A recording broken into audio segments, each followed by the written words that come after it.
And there they go. Welcome back to RacingNews.com. I'm Magic, and today we're taking a closer look at the Kentucky Oaks prep race at Tampa Bay Downs on Saturday, February 12th. That's the Suncoast Stakes Race 8 on the card. And with me to preview it is Dr. Miranda. Dr. Miranda, you've been pretty good so far off the long layoff with picking the Oaks prep race winners, or at least how the horses are going to do. I'm curious where you're going to go in this race. We've got a very heavy favorite here with Nest, a horse that you've talked about in a previous show before. So are you going to roll with Nest again? We'll see, but we're going to start with the number one horse and blame the champagne. So we start with the Ian Wilkes filly, who has yet to break her maiden in 6 starts. Her best trip was a maiden 51,000 Ellis Park, where she ran second and had her best buyer of only 68. That was 6 months ago, and she really hasn't improved much since then. But she did face Secret Oath at Churchill back in October and finished second by 5 lengths. And you saw how that horse did at Oaklawn a couple weeks ago. So there's some potential there. She's never been at this track before and never really ran this distance, which makes me like her just a little bit less. She seems to be like a middle of the pack horse and likes to stalk, but almost every other horse in this race does the same.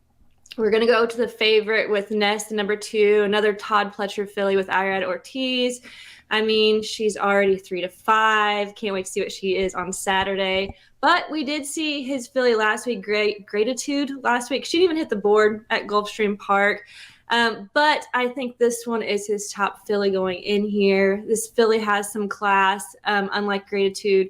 She broke her maiden first time out. Then she's been in 2 stakes races since then, and recently won a Grade 2 Desmoselle Stakes at Aqueduct. She is by Curlin, and last year in the Oaks Trail, he had a lot of fillies that did great. She's been at this distance before, but at this distance was also her worst race, where she finished 3rd. And we're going to go to number 3, A Little Love and Luck. This filly is trained by Mike Deeney and has Paco on top. First thing I'm going to mention is I don't trust Paco, especially the way he was riding some of the horses last week. Makes me question him.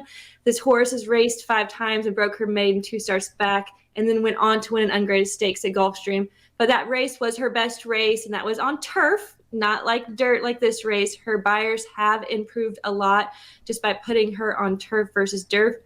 So with that said, I don't really like her here going back to dirt, but she has been training at Tampa the last couple of months, and she has been pretty consistent. The number 4 is Mining Chrome. The trainers Gerald Bennett and Robbie Alvarado. Just by saying that makes me not want to play this horse because of her poor jockey choice. But this filly broke her maiden at this distance back in September, back in Delaware. Since then, however, has not done a whole lot. Put her in ungraded stakes, then an optional claimer on dirt, didn't hit the board. Then they switched her to turf. She got 1/3 and finished off the board again in an optional claimer.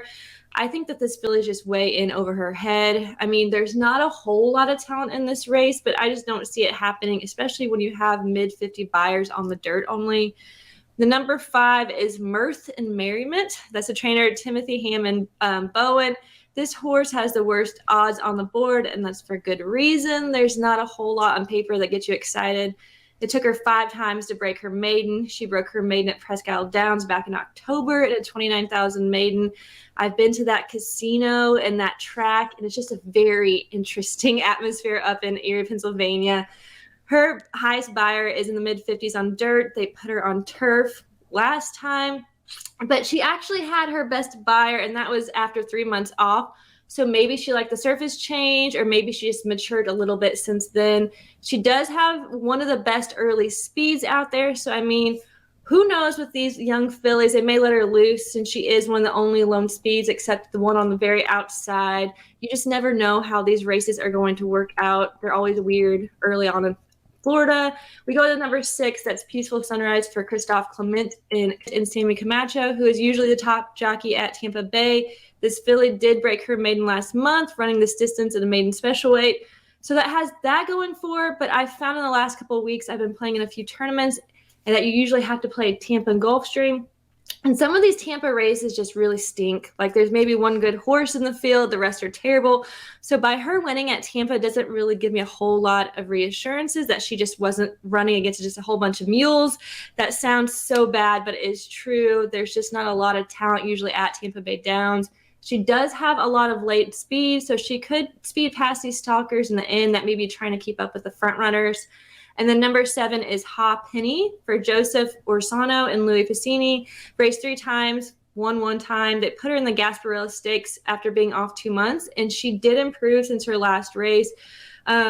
She didn't win, but her numbers were just a lot better. She is by Magnolia D'Oro. She is bred to do well at dirt routes. He is 17% with all dirt routes with the offspring. Her workouts seem pretty decent. I do like that she's raced at Tampa, but that's pretty much the only thing that I do see that's appealing about her. Then we're going to go to Princess Ellen. The trainer, Alnaz Ali, I think he's 29% at this meet. So that's really great. She's raced one time in her lifetime, and that was at Tampa, and she won that race at 6 furlongs. There's not really a whole lot to go off of, especially with her only having one race under her belt.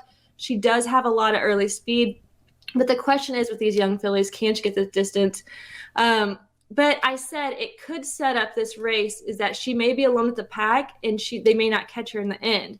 So with all of that said, I really don't like this Oaks prep race. I don't like a whole lot of the horses in here. Tampa Bay is always a crapshoot. And with the Todd Pletcher horse, he's going to be a heavy, heavy favorite.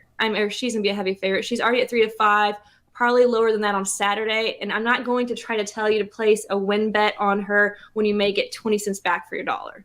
So I'm going to play some exotics and try to get some money in the case that the favorite doesn't win. The long shot came through in the trifecta last week, and we got $54 off that bet. Mm-hmm. So the trifecta box, we're going to go with a 1, 2, 7, 8. Try to get the far inside and the 2 far outside horses involved. Superfecta box, we're going to go 1, 2, 5, 7, 8. Now, if you don't want to play chalk and you want to go for a long shot, then I would go with the number 8, Princess Ellen. I have found out at Tampa Bay that sometimes the best play is to play the ones that don't have a whole lot of experience because they don't stink as bad as the other horses, and they may have a legitimate chance. And at 12-1, why not? Listen, it's not like she's ever lost a race in her life, so you can't exactly say, well, she's going to lose like she did last time. She's never lost before. You can go with horses, in this case, like Dr. Miranda, a horse that hasn't disappointed before.